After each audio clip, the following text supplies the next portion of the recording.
చూశాను. సేవ చూస్తే మాత్రం జై శివాజీ మహారాజ్‌కి జై. కానీ సేవ చూశాను. భారతదేశం కోసమే, ఇందు కోసమే మన సేవ మళ్ళీ వచ్చింది. ఇటువంటి ఫైట్లు మాత్రం సేవ కొడుకు మాత్రం ఫైట్లు మాత్రం అబ్బబ్బబ్బా! ఏం ఫైట్లు చేసేసాడబ్బా! చాలా చాలా చాలా బాగుంది. ఒక్కసారి చూశానుకో సేవని చూశాను. కానీ చూస్తేనే ఒక్కసారి ఈ సినిమాకి మాత్రం సేవకి మొత్తం 5,000 కోట్లు పక్క పడుద్ది. 5,000 కాదు 10 కోట్లు పడుతుంది సేవకి. చాలా చాలా బాగుంది, చాలా బాగుంది. నేను చూశాను సినిమా. చూస్తే అన్నం లేక అల్లాడిపోయి మన దేశం కోసం అంతా భారతదేశం కోసం ఇటువంటి భారతదేశం మళ్ళీ రావాలని మనస్ఫూర్తిగా కోరుకుంటున్నాను. ఎందుకంటే సేవ మాత్రం చాలా బాగుంది. నీ సినిమా చూశాను, చాలా చాలా బాగుంది. కానీ సేవ చెప్పాలంటే మా శివాజీ కొడుకు నాకు బాధగా ఉంది. ఈ సేవకి శివాజీ కొడుకు ఇచ్చారు. ఎవరు?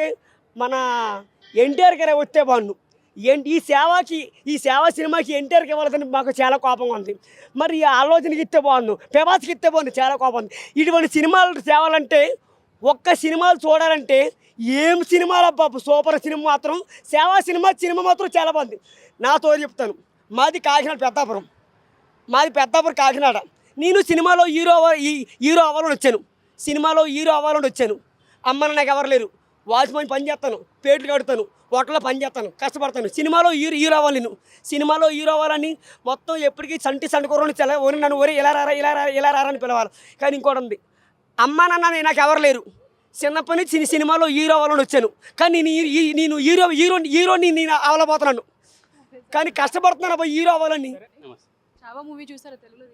చూశాను మేడం, చాలా బాగుంది. కాకపోతే కొంచెం లేట్ అవ్వడమే ఇబ్బంది అనిపించింది. హిందీతో పాటు తెలుగులో డబ్బింగ్ అయ్యి ఆ స్పాట్లో రిలీజ్ అయ్యింటే మన తెలుగు రాష్ట్రాల్లో ఉన్న ప్రజలే కాకుండా మన తెలుగు వాళ్ళు ప్రపంచవ్యాప్తంగా ఎక్కడున్నా చూసేవాళ్ళు. ఆల్రెడీ మ్యాక్సిమం ఒక 30 to 40% హిందీ వస్తుంది, ఉర్దూ అర్థమైంది. కాబట్టి హైదరాబాద్లో మెయిన్ సిటీలో అంటే వరంగల్, కరీంనగర్ ఇట్లా మెయిన్ సిటీలో వాళ్ళకు తెలుగు వాళ్ళకు కూడా హిందీ, ఉర్దూ అర్థమవుతుంది. అలాగే స్టడీస్ పీపుల్స్ కూడా హిందీ అర్థమవుతుంది. కాబట్టి హిందీ వెర్షన్ చూసేశారు ముందే. సో దానివల్ల ఏంటంటే కొంతవరకు మన తెలుగు కలెక్షన్స్ కూడా హిందీలో ప్లస్ అయిపోయినాయి. సో ఇప్పుడు దీనికి కంపారిజన్ చేస్తున్నారు. హిందీలో 500 కోట్లు వచ్చినాయి, తెలుగులో వస్తాయా రావు అని ఎలా వస్తాయి? దాన్ని కంపారిజన్ చేయొద్దు కలెక్షన్ల పరంగా. అఫ్కోర్స్ మన వాళ్ళు అయితే ఎంత ఖర్చు పెట్టి డబ్బింగ్ కోసం తీసుకున్నారో ఖచ్చితంగా డబల్ త్రిబుల్ అయితే వచ్చేస్తుంది. అంత న్యాయం జరుగుతుంది. ఎందుకంటే సినిమాలో అంత స్ట్రెంత్ ఉంది. గతం గురించి చరిత్రలో మనకు తెలియంది వాళ్ళు చూపించారు. సో తెలియని దాని గురించి మాట్లాడుకున్న ఒక సినిమా గురించి మాట్లాడాలని నేను కోరుకుంటాను. ఎందుకంటే కొంతమంది కులాలకు మతాలకు అతీతంగా ఉంది, గొడవలు పెట్టే ప్రయత్నాలు జరుగుతున్నాయి, ఇలా మారమన్నాడు అని అన్నారని. కానీ విలన్ అన్నాడు, నువ్వు హీరో అనలేదే. నువ్వు నీ మతం మారకు, నీ మతంలోనే ఉండు, నువ్వు భారత జాతికి తగ్గట్టుగా అనుకూలంగా బతుకు, నీకు ఏది కావాలంటే అదే అరేంజ్ చేస్తాను నేను అన్నాడు. సో ఒక విలనే ఎక్కడి నుంచి వచ్చి దండయాత్ర చేస్తూ నువ్వు నా మతంలోకి మారిపో, ఆ మొత్తం బీకేసినావు, ఇంకేం బతుకుతాడు ఆయన నీ మతంలోకి మారి ఏం చేస్తాడు ఆయన? కళ్ళు బీకేసినావు, కొరడలతో కొట్టినావు, కత్తులతో తూర్చేసినావు, ఉప్పు పెట్టి మొత్తం ఒక బాడీని మండి అగ్నిగోళంలో తయారు చేసినావు. అంటే కనిపించని మండి అగ్నిగోళంలా తయారు చేసినావు శరీరాన్ని. ఆయన బ్రతికి ఉండి నువ్వు ఇచ్చేది తీసేసుకొని నీ మతంలోకి మారి ఏం సాధించగలడు ఆయన? సో ఆ సందర్భంలో హీరో ఒకే మాట అంటాడు, నువ్వు నీ మతం మారకు, నా భారత జాతికి అనుగుణంగా మారు, నా భారత జాతిలో ఉండు, మరాఠీలో కలిసిపో, నీకేది కావాలంటే అది ఇస్తా అంటాడు. సో అదే చాలు, అదే ఒక చెంప పెట్టి అంటారు కదా, లాగి పెట్టుకుంటున్నాను, అదే ఒక డైలాగు, అదే మంచి డైలాగు, మంచి ఎమోషన్ వచ్చి అనిపించేసింది. అలాగే సిచ్యువేషన్ సాంగ్స్ కానీ, రష్మి గారి పెర్ఫార్మెన్స్ కానీ, ఏఆర్ రెహమాన్ గారు ఆయన పాడిన పాటలు, బీజము మస్తు అనిపించేస్తాయి. ఎక్కడ కూడా ఇది తక్కువైంది అది ఎక్కువైంది అని ఏం లేదు. కాకపోతే మళ్ళీ కొంతమంది ఏంటంటే చరిత్రకు సంబంధించింది కాబట్టి, ఒక రాజుల కథలు కాబట్టి మళ్ళీ బాహుబలి రేంజ్ కంపెనీ చేస్తారు. బాహుబలి రేంజ్కి పోవాలంటే రాజమౌళి తప్ప ఎవరు చేయలేరు. ఇప్పట్లో సాహసం ఎవరు చేయలేరు. మరో 5 ఏళ్ల వరకు కూడా బాహుబలి రేంజ్ని టచ్ చేసే మగాడు రాడు. అఫ్కోర్స్ సినిమాలు జోనర్ మార్చేసి ఇట్టు కొట్టగలరేమో. రీసెంట్గా పుష్ప కొట్టాడు కాబట్టి జోనర్ మార్చి ఇట్టు కొట్టగలరు. కానీ అలా చరిత్రకు సంబంధించిన సినిమాలు తీసుకొట్టాలంటే రాజమౌళి మాత్రమే సూట్ అవుతుంది. హిందీలో మూవీ రిలీజ్ అయ్యేటప్పుడు ఏంటి అంటే చాలామంది థియేటర్లోనే ఒక స్లోగన్ చెప్పడం జరిగింది కదా, తెలుగులో అట్లాంటివి ఏమైనా జరిగినాయి థియేటర్లో? థియేటర్స్ తక్కువ దొరికినట్టున్నాయి మేడం, నాకైతే కనిపించలేదు. కాకపోతే ఓన్లీ మీడియా పర్సన్కు అక్కడ త్రిబుల్లో పడ్డది, బయట థియేటర్లో పడ్డది, చూసాము, చాలా బాగా అనిపించింది. కానీ సో అవి ఆ స్లోగన్స్ ఎలా చెప్తారంటే జాతి మనుగడ కోసం హిందుత్వాన్ని పట్టి గుండెల్ని నింపుకుంటారు చూసారా, అటువంటి వాళ్ళు చెప్తారు.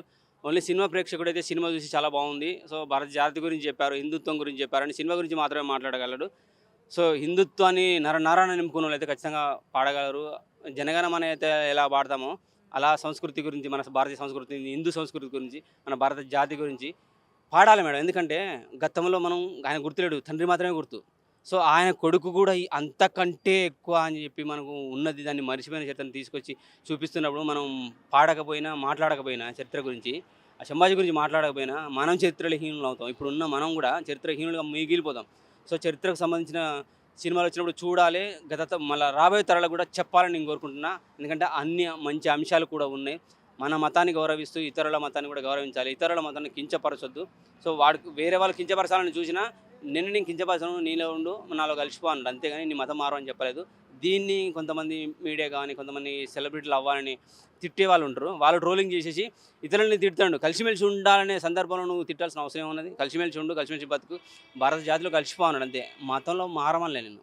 సో మంచి సెంటిమెంట్ గురించి మంచి సందేశం కూడా ఉంది సినిమాలో. మూవీలో తెలుగుకి ఎంత రేటింగ్ ఇస్తారు?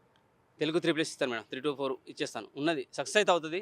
ఎందుకంటే హిందీలో రాష్ట్రాలు ఎక్కువ ఉన్నాయి, 15 to 20 వరకు. మన ఒక 3, 4, 5. సో అంత కలెక్షన్లు 500 కలెక్షన్లు అంటే కలెక్టర్ కొట్టి చేస్తారు. అదే రాజమౌళి ఆ సినిమాని తెలుగులో తీసి హిందీలో డబ్ చేస్తే ఈ పాటికి 1000 కోట్లు దాటిపోయేది. సో అది గమనించట్లేరు ఎవరు. హిందీ సినిమా తెలుగులో డబ్ అయింది కాబట్టి మనోళ్ళు ఆల్రెడీ హిందీలో చూసేశారు. సో కలెక్షన్లు అటే పోతాయి కదా. అది ఇట్లా కలెక్షన్ల పరంగా ఊహించేసుకోవద్దు. సక్సెస్ సాధిస్తారు. వీళ్ళు పెట్టిన దానికి 3 అయితే పక్కా వస్తాయి మేడం. మంచి మూవీ.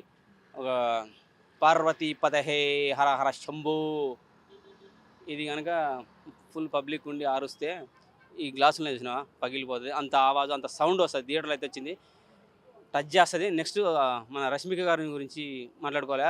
పుష్ప తర్వాత ఆమెకి ఇంకా ఫ్యూచర్లో ఇంత మంచి పాత్ర వస్తుందో రాదు అనే ఫీలింగ్ కలిగింది అనమాట. అంత మంచి పాత్ర ఈ సినిమాలో కలిగింది.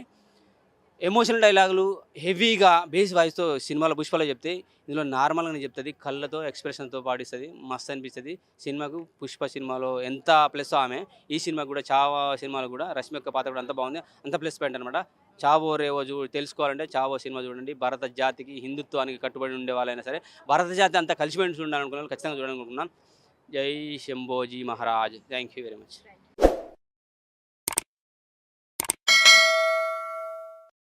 Hi friends, thank you for watching this video. ఈ వీడియో కనుక మీకు నచ్చినట్లయితే దయచేసి లైక్ చేయండి, షేర్ చేయండి. ముఖ్యంగా మా ఛానల్ 24/7 న్యూస్ టీవీని సబ్స్క్రైబ్ చేసుకోండి. ఆ తర్వాత మీ విలువైన అభిప్రాయాల్ని, మార్పులు, చేర్పులు, కావాల్సిన వీడియో ఏమన్నా ఉంటే మన వీడియో కింద కామెంట్ సెక్షన్లో కామెంట్ రూపంలో తెలియజేయండి. నమస్కారం, సాయిదంచిక మాట్లాడుతున్నాను. ప్లీజ్ సబ్స్క్రైబ్, షేర్, లైక్ చేయండి 24/7 టీవీ ఛానల్. హాయ్ నమస్తే, నేను మీ Sonia Akula. Please subscribe to 24/7 news TV. Hi అండి, అందరికీ నమస్తే. నేను Mankota Prasad. Please do subscribe 24/7 news TV. Political, entertainment and infotainment updates కోసం like, share, subscribe 24/7 news TV.